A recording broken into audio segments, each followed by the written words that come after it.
오늘 여러분들과 함께 고린도전서 4장 9절부터 21절까지의 말씀을 가지고 나를 본받으십시오 라고 하는 제목으로 말씀을 나누려고 합니다.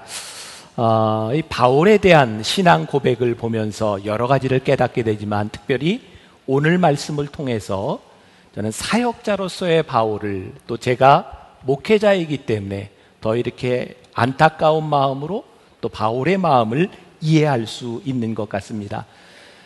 사도 바울의 인격이 어쩌면 사도 바울이 어려운 일을 지날 때마다 드러나고 있는 것 같아요.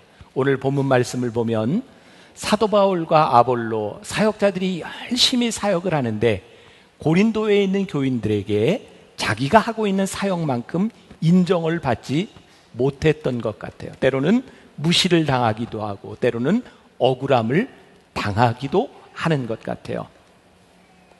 제가 지난 한 달 동안 제주도에 좀 머물면서 주일마다 이렇게 왔다 갔다 했습니다.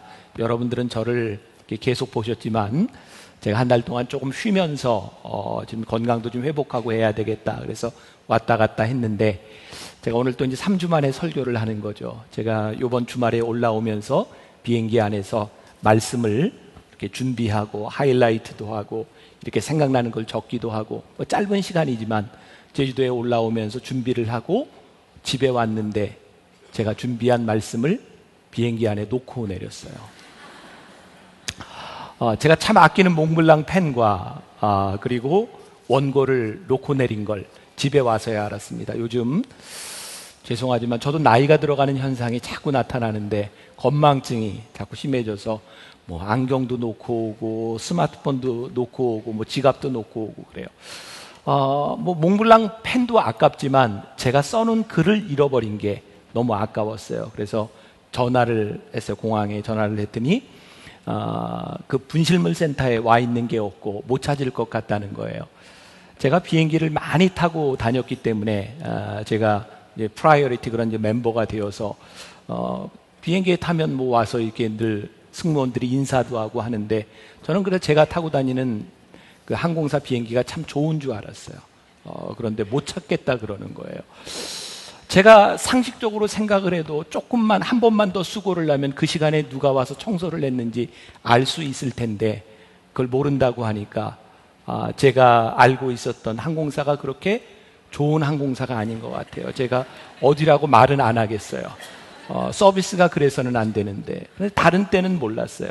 제가 잃어버리고 나니까 그것을 깨닫게 되는 거죠. 제가 오늘 말씀을 준비하면서 그런 생각을 했어요. 우리가 하나님을 믿고 있지만 우리들의 믿음이 우리들의 삶의 모든 순간에 그렇게 필요하다고 느끼는 것 같지는 않아요. 어느 순간에 우리들이 믿음을 지킨다, 우리들이 믿음으로 산다, 믿음을 증명한다라고 하는 것은 우리들에게 그 필요한 순간들이 있는 것 같아요. 저는 오늘 이 사도 바울의 편지를 보면서도 사도 바울에게 있어서 고린도 교인들에게 이 어려움을 당할 때 드러나는 그의 인격, 그것이 그의 신앙이 아니겠는가. 오늘 어쩌면 우리들은 사도 바울을 통해서 우리의 믿음과 우리의 인격이 어떠한지를 깨달을 수 있는 시간이 되는 것은 아닌가. 오늘 13절 말씀해 보니까 비방을 받은 즉 권면하니, 사도 바울이 비방을 받았는데 권면한대요. 우리가 지금까지 세상의 더러운 것과 만물의 찌꺼기 같이 되었도다. 세상의 더러운 것과 만물의 찌꺼기라고 하는 것은 그런 의미를 가지고 있대요. 당시에 자연 재앙, 질병들을 추방할 목적으로 신에게 제물을 드리기 위해서 뽑힌 노예나 쓸데없는 죄수 미천한 사람. 사도 바울 스스로가 어떻게 생각을 했냐면 사람들에게 우리가 그 정도 취급밖에는 받지 못하고 있다는 거예요. 너희들은 지혜로운 것 같은데 우리는 미련한 것처럼 보이고, 너희들은 강한 것 같은데 우리는 약해 보이고, 하나님께서 우리를 미말해 두셨도다. 아니, 하나님께서 그들을 그렇게 만드신 것이 아니라 그런 취급을 받고 있는 자신을 바라보며, 내가 부당한 대우를 받고 있는 나를 바라보며 사도 바울은 하나님께서 나를 여기에 두셨다, 이렇게 고백하고 있어요. 오늘 14절 말씀해 보니까 또 내가 너희를 부끄럽게 하려고 이것을 쓰는 것이 아니라 오직 너희를 내 사랑하는 자녀같이 권하려 하는 것이라. 사도 바울이 어쩌면 부당한 대우를 당하고 인정받지 못하는 가운데서 사도 바울의 인격이 드러나는 것은, 내가 너희들에게 이 편지를 쓰는 것은 너희를 부끄럽게 하려고 하는 것이 아니라 너희를 내가 너무너무 사랑하여 이 글을 쓰고 있다.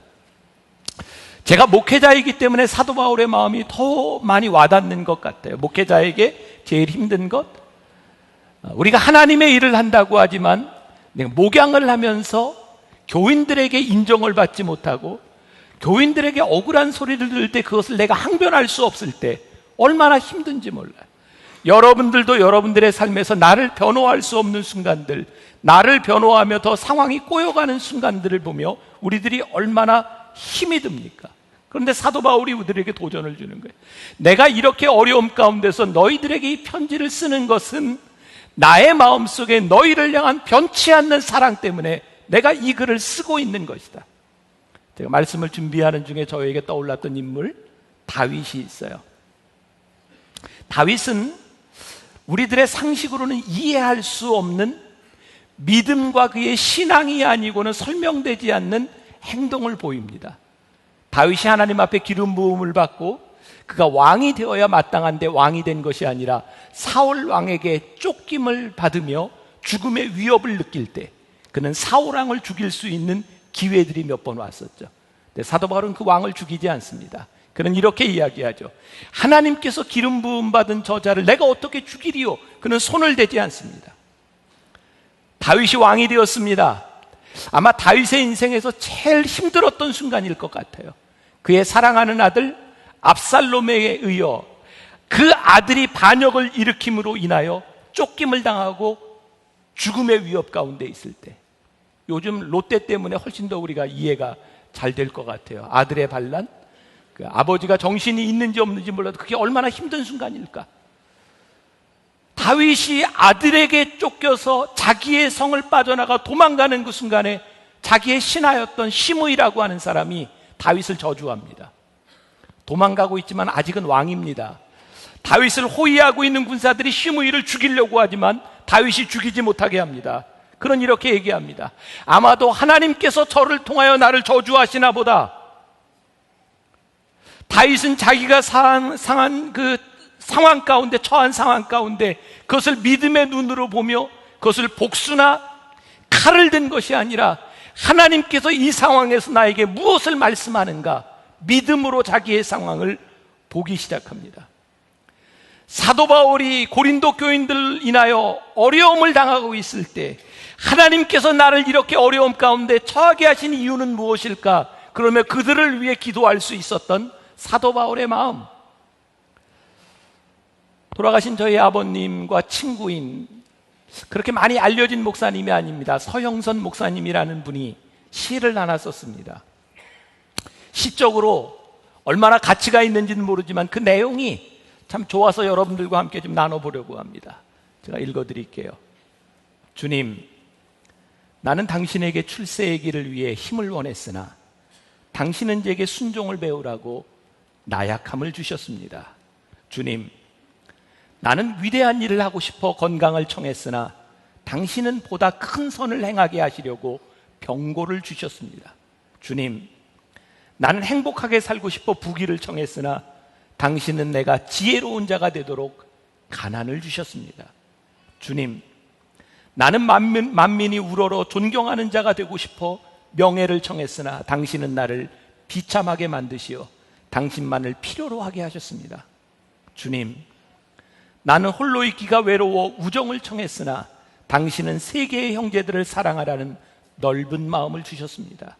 주님, 나는 당신에게 내 삶을 즐겁게 해줄 수 있는 모든 것을 청했으나 당신은 다른 모든 사람들을 즐겁게 해줘야 하는 삶의 길을 주셨습니다. 비록 내가 당신께 청한 것을 하나도 받지 못하였으나 당신은 나에게 바라시던 이 모든 것을 주셨사오니 주님 참으로 감사합니다. 내가 청한 것을 주님께서 주시지 않았으나 당신이 원하는 것을 나에게 주셨으므로 참으로 감사합니다. 우리들의 삶의 좌절이 무엇인가요? 우리가 원하는 일들이 되지 아니하고 내가 계획한 대로 내 인생이 되지 않을 때 우리는 좌절을 느끼는 그 순간에 하나님께서 내 삶에 일하시는 것을 믿음으로 해석하며 감사하다고 고백할 수 있는 것. 사도 바울의 위대함은 그의 삶의 변명보다는 그렇게 만드신 하나님의 뜻이 무엇인지를 보려하며 그를 비방하는 자들을 저주한 것이 아니라 그들을 향하여 기도하고 그들을 사랑할 수 있었던 것, 그것이 하나님께서 사도 바울을 세우신 이유이기도 합니다. 우리를 너희는 만물의 찌꺼기같이 취급했지만 우리는 만물의 찌꺼기가 되지 아니하신 것, 이들이 기꺼이 나는 찌꺼기입니다 라고 인정하는 그 순간에 하나님께서는 그들을 위대한 사도로 사용하셨다는 사실이에요. 제가 이것을 어떻게 논리적으로 설명할 수 있을까요? 너무너무 힘든 이야기라는 생각입니다. 억울함을 내가 받아들입니다. 그런데 하나님께서 그 억울함을 씻어주셨어요. 내가 비천한 취급을 받는 것, 그것을 참고 받아들였더니 하나님께서 우리를 높여주셨어요. 내가 비천함을 벗으려고, 내가 높임을 받으려고 한 것이 아니라 나에게 처한 상황을 내가 받아들였더니 하나님께서 나를 바꾸어 주셨어요. 사도 바울의 고백입니다. 저는 기독교가 개통의 방송국의 방송을 많이 했던 사람입니다. 요즘은 제가 거의 방송을 하지 않고 있지만 여러분들은 어떻게 생각할지 몰라도 제가 방송에 적합한, 저에게 방송 요청이 많이 와요. 지금도 많이 옵니다. 제가 못할 뿐이지. 제가 한참 방송을 할 때 이렇게 방송국에 가보면 그런 이렇게 옆에서 그런 소리들을 듣습니다. 어떤 분이 와서 왜 나 같은 사람을 안 세워주냐고, 나 같은 사람이 방송을 해야 된다고 이렇게 주장하는 사람들이 있습니다. 방송국에서 참 힘들어합니다. 이 방송을 하면서 참 힘든 것 중에 특히 기독교 방송국에서 나를 내보내달라고 주장하는데 방송국에서는 내보낼 생각이 별로 없는 거예요. 그리고 방송국에서는 자꾸 이렇게 좀 내보내고 싶은데 그 사람은 나갈 마음이 없는 겁니다. 제가 그때 방송을 한참 할 때 그런 생각을 했어요. 내가 이 정도의 사람이라고 주장하는 것처럼 비천한 일이 없구나. 내가 이 정도의 가치가 있다고 나를 주장하는 것이 참 불쌍한 일이구나. 누군가 나를 인정하지 않고 내가 그 자리에 있다면 내가 내일을 준비하고 내 삶을 인정하는 것이 참 중요한 일이구나. 하나님께서 우리를 쓰신다고 할 때 내가 하나님 앞에 쓰임받을 수 있는 사람이 되는 것이 문제이지 내가 나를 주장하는 것, 그것이 문제가 아니구나. 저희 교회에서 수년 전에 어려운 교회의 그 사모님들을 초청해서 마더와이즈라고 하는 성경 공부를 한 적이 있어요.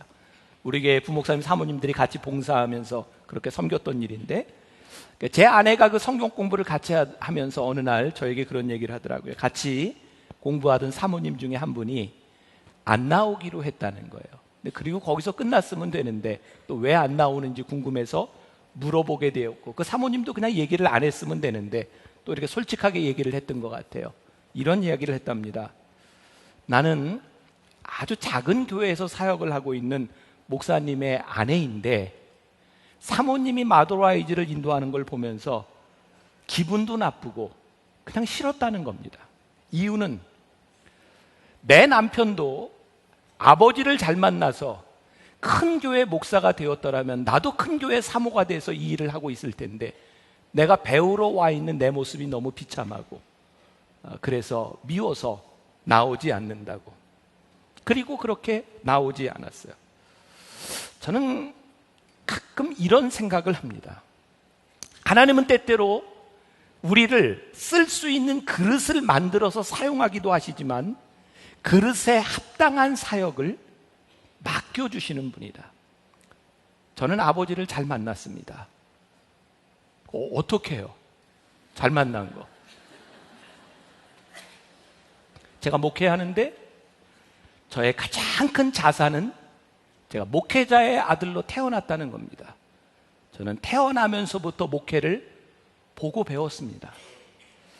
많은 목사님들이 그런 얘기를 합니다. 제일 부러운 건 목사를 아버지로 둔 그 목사님들을 보면 너무너무 부럽다고. 아무리 부러워해도 그것은 바뀔 수 없는 일입니다. 저는 가끔 목회자 세미나에 가면 그런 얘기를 합니다. 아버지가 목사인 그런 목사님을 부러워하지 말고 당신의 아들에게 부러움의 대상이 되는 아버지가 되세요. 우리들에게 바꿀 수 없는 일, 그것 때문에 우리들 속에 원망과 분노가 생기는 것이 아니라 누군가를 바라보며 우리들이 축복하고 누군가를 인정할 수 있는 사람이 될 때, 그 그릇이 될 때 하나님이 우리를 채우실 텐데, 언제부터인가 우리들의 삶이 원망으로 그릇이 작아지고 누군가를 인정하지 못함으로 인하여, 아니 나를 인정하지 못하고 나에 대한 불평으로 인하여 하나님이 쓰실 수 없는 사람이 되어버린 것은 아닌가. 저는 요즘 우리 사회를 바라보며 가장 큰 정말 아픔 가운데 하나가 우리가 서로를 축복할 수 없는 사람이 되었다. 우리들 가운데 서로에게 너무 많은 미움이 있다는 거예요. 도대체 하나님께서 우리를 쓰실 수도, 우리들에게 하나님이 축복을 부어주실 수도 없는 사람이 되어버렸다는 거예요. 요즘 제일 핫한 인물 중에 하나가 백주부 아닙니까? 백종원 씨. 저도 그 방송이 너무너무 재밌어요. 제가 보고 음식도 저도 만들어 보고 그대로 하면 맛있어요. 아무튼 설탕은 많이 넣어야 돼요. 아무튼 근데 백종원 씨가 요즘 어려움을 당하고 있죠. 그 아버지 때문에 방송이 잠깐 중단이 됐어요. 백종원 씨를 가리켜서 넘사벽이라고 얘기를, 넘을 수 없는 벽이 돼버렸어요.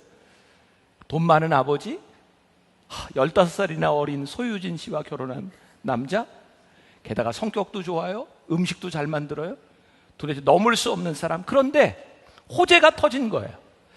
그게 사실인지 아닌지 모르지만 그 아버지와 연관된 그 일 때문에 안티들이 생기고 좋지 않은 근대에 올라가며 방송을 더 이상 할 수 없다는, 이게 우리 시대의 한 단면인 것 같다는 생각에, 내가 넘을 수 없기 때문에 그 사람을 축복할 수도 없고, 내가 넘을 수 없는 사람들에게 흠이 보이면 그것을 끝까지 잡고 늘어지는 이 사회를 바라보며 우리가 뭔가 지금 잘못돼 가고 있는 것은 아닌가.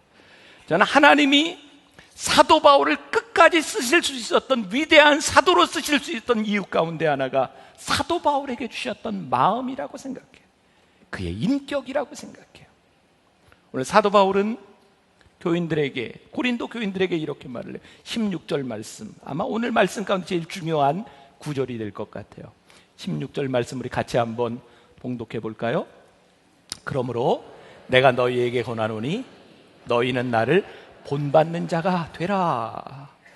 정말 사역자라면 누구나 꿈꾸는 말, 여러분 나를 본받는 자가 되십시오. 근데 이런 말을 하는 게 참 쉽지 않아요.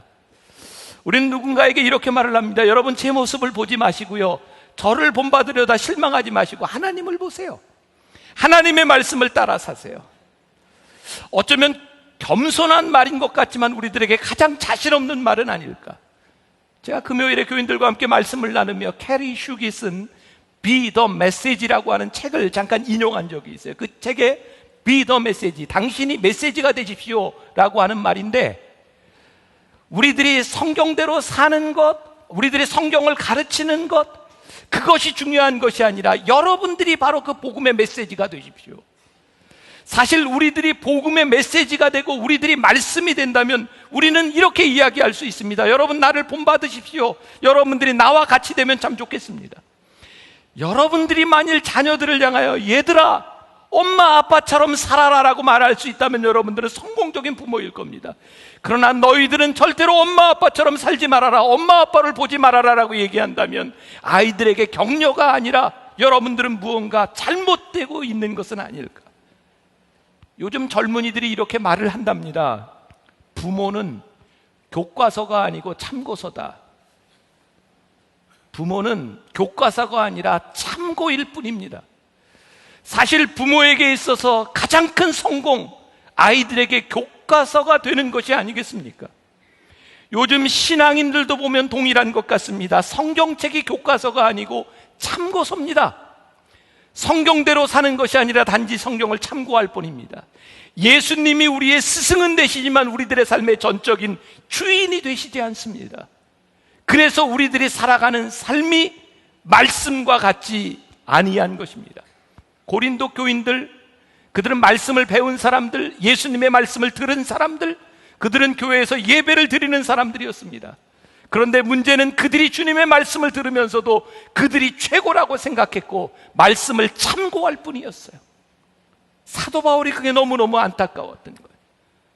여러분, 이 시대의 복음과 선교의 가장 큰 장애물 무엇일까요? 예수를 모르는 것, 예수를 모르는 사람들이 아니라 예수를 아는 사람들, 말씀을 들은 사람들, 그런데 말씀을 듣고 행한다고 하는 사람들 때문에 상처를 받은 사람들, 교회의 상처를 받은 사람들, 그게 오늘날 안티크리스찬들이 되기 시작했어요. 요즘 또 일어난 사건 중에 하나가 국정원 이런 문제를 가지고 지금 조사를 하고 하는 과정에서 국정원에서 이제 믿어달라고 하니까 새천년 민주연합이죠. 새정치민주연합, 새정치민주연합의 국회의원 하나가 이제 그런 이야기를 한 게 문제가 됐죠. 저 국정원 조사위원회 저게 교회야, 교회 무조건 믿어달래. 그래서 그 말 때문에 이제 교회 또 연합회에서 사과하라, 그렇지 않으면 너 다음번에 표로 심판하겠다. 막 신문들 안 보세요? 알죠? 네, 그런 일이 지금 일어나고 있어요. 제 이야기를 여러분들이 잘 이해하고 들으셔야 합니다. 교회를 비하한 것에 대해서 우리들이 얼마든지 그 말 잘못했습니다라고 이야기할 수 있습니다. 그러나 우리가 복음대로 산다고 하는 것은 그런 차원의 문제는 아닌 것 같아요. 언제부터인가 교회가 세상 사람들에게 어떻게 비치기 시작했냐면, 교회를 변호하기 위해서 싸우고 사과하라고 이야기하는 것, 그것이 교회처럼, 그게 교회인 것처럼 보이기 시작했어요. 여러분, 저는 동성연애 잘못됐다고 분명히 이야기하는 사람이고 성경적이지 않다고 저는 분명히 믿고 있어요. 그러나 교회가 동성연애를 반대하는 집단으로 보이는 건 교회의 정체성이 아닙니다. 우리는 동성연애를 반대하는 사람들이 아니라 하나님의 말씀으로 창조의 질서를 바로잡는 사람이지 동성연애를 반대하는 집단이 아니에요. 교회가 이단들에 대해서 잘못됐다고 이야기하는 것 옳은 일입니다. 그러나 교회의 정체성이 이단들을 반대하는 집단이 아닙니다. 우리는 말씀대로 살아가는 사람들이지. 근데 언제부터인가 우리는 복음대로 살아가는 것에 대한 문제가 아니라 우리는 무언가를 반대하는 사람들이 되어버린 것 같아요. 그래서 우리는 세상을 향해서 더 이상 이렇게 이야기하지 못합니다. 여러분, 우리를 본받으십시오. 뭘 본받으라는 이야기입니까? 우리들이 하나님을 믿는다고 하면서 우리들에게 본받으라고 말할 수 있는 자신감을 잃어버렸다는 거예요. 저는 우리 만나 교회에서 교단이나 교계에 큰 행사들을 제가 잘 주관하지 않습니다. 많은 사람들이 부탁해도 제가 많이 거절합니다.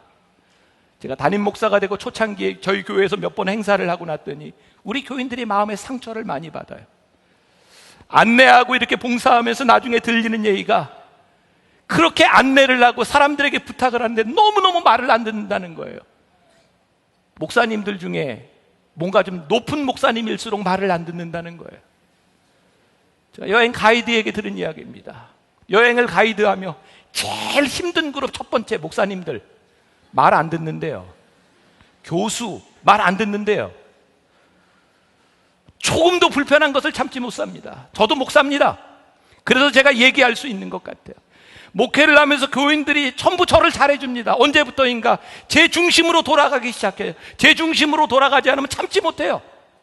그렇게 살아가면서 어떻게 사람들에게 나를 본받으라고 이야기할 수 있겠습니까? 우리가 교회에서 하나님께서 우리를 믿음의 공동체로 불러주셨는데, 이 공동체에서 교회가 가지고 있는 기득권들과 교회가 주장하는 것들을 보호하기 위해서 세상과 싸우는 모습들을 바라보며 어떻게 교회를 본받으라고, 우리를 본받으라고 이야기할 수 있겠습니까? 저희 교회의 슬로건이 교회가 이 땅의 소망입니다. 저는 정말 그러고 싶어요. 세상을 향해서 여러분, 교회가 소망입니다. 교회를 보십시오. 교회를 본받으십시오. 우리가 만일 이야기를 할 수 없다면, 우리들에게 더 이상 이러한 매력이 없다면 이거 뭔가 잘못되어 가고 있는 겁니다. 요즘은 성형수술하는 게 안 하는 것보다 자연스럽죠? 보편화됐어요. 되게 제일 많이 하는 게 코와 눈입니다. 근데 여러분들 코와 눈을 이렇게 할 때 그냥 무조건 의사한테 가서 알아서 해주세요 그럽니까? 어떤 사람들은 누구 코처럼 해주세요, 사진 가져가서 이렇게, 그런다고 나오는 건 아니지만 아무튼 그렇게 이야기를 하죠. 우리는 누구의 사진을 가지고 가서 이렇게 해주십시오 왜 이야기합니까? 그걸 담고 싶은 겁니다. 그게 매력입니다. 우리가 교회를 바라보며 우리 믿음의, 우리들의 삶의 여정을 바라보며 이렇게 본받고 이렇게 되고 싶습니다. 나를 본받으십시오 라고 하는 말은 둘 중에 하나입니다. 아주 교만하든지 아주 정직하든지. 저는 사도 바울이 여러분 나를 본받으십시오 라고 이야기를 했을 때 그게 무엇을 본받으라고 했을까?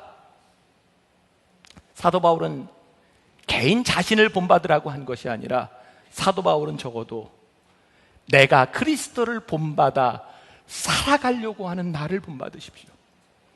사도 바울이 자신의 완전함을 가지고 이야기했다면 교만일 것입니다. 그러나 사도 바울은 그의 삶과 인격의 온전함, 완전함을 이야기하는 것이 아니라 적어도 그의 마음 가운데 가지고 있었던 소원, 내가 주님을 닮기를 원하는 이 마음과 내 노력과 이 내 삶을 본받으십시오.